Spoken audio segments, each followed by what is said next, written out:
부검 결과도 나오지 않은 상태인데 어찌된 일인지 이 피해자였던 가족들이 가해자로 지목된 것입니다. 출근해가지고 일을 하고 있는데 갑자기 전화가 오는 거예요. 요새 인터넷에 뭐 이상한 글이 올라오던데 본 적 있냐고. 인터넷에 올라온 한 건의 글이 시발점이었다고 하는데요. 어린이집 뇌에서 할머니 이렇게 돼 있네요.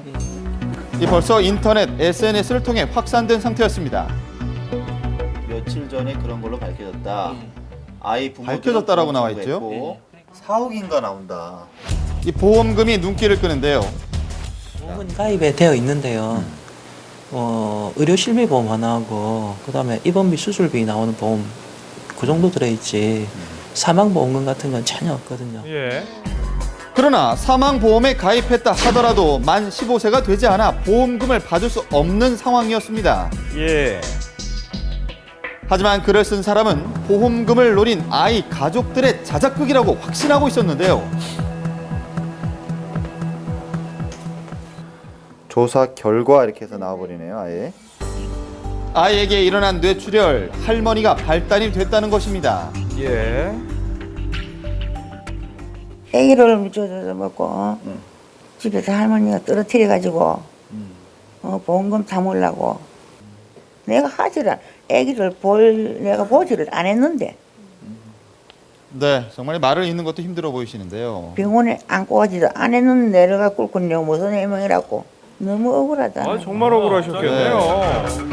과연 사실일까? 할머니가 아이를 데리고 갔다는 병원에서 진료 기록을 직접 찾아봤습니다. 그 인터넷 글상으로는 그 사건 당일 이전에 병원을 왔었다고 하지만 실제 기록으로는 전혀 그런 기록이 남아있지 않습니다. 확인 결과 사고가 처음 일어난 4월 9일에 입원한 기록밖에는 없었습니다.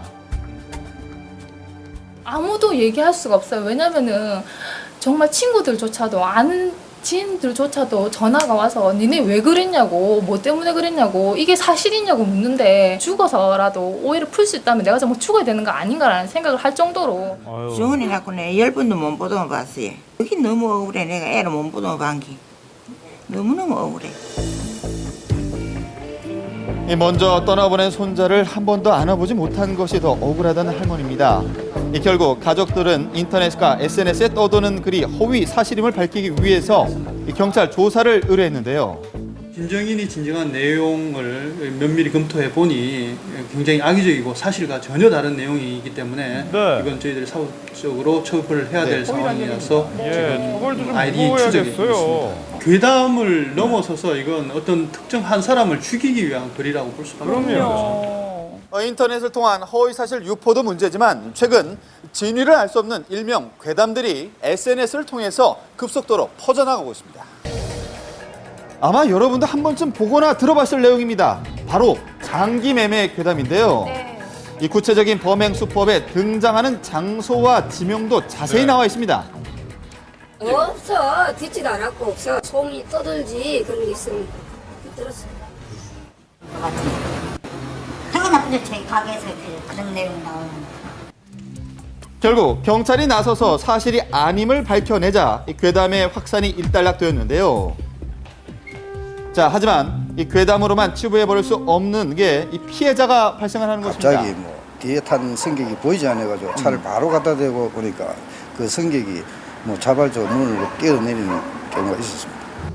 네, 택시를 이용한 장기 매매 괴담을 보고 취객이 갑자기 달리는 택시 안에서 뛰어내린 것입니다. 창문이 좀 열려가지고 그 기사가 이상하다 보니까 그때까지는 손님이 있었고 사고 지점에 이르러 가서 갑자기 뭐라 말도 없이 그냥 뛰어내렸답니다.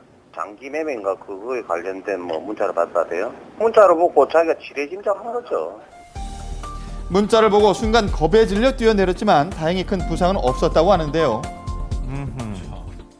큰 피해는 없었으니까 황당하고 이런 일은 두 번 다시 일어나서는 안 된다고 합니다. 장난이 아닙니다. 네, 많은 사람들이 SNS에서 얻은 정보를 크게 신뢰하지 않는다고 했는데 그런데 이렇게 사실처럼 느끼게 되는 건 무슨 이유에서일까요? 이 정보가 처음엔 낯설어요. 이게 좋든 나쁘든. 그런데 이런 정보를 계속 접하게 되면 왠지 모르게 이게 그 신뢰도가 조금 올라가는 그런 현상이 있습니다. 하지만 허위 사실을 인터넷, SNS에 공유하는 것만으로도 법적 처벌이 가능합니다. 허위 사실을 올렸을 경우에는 100% 처벌을 감수하고 글을 써야 될 겁니다. 절대 타인의 그런 일을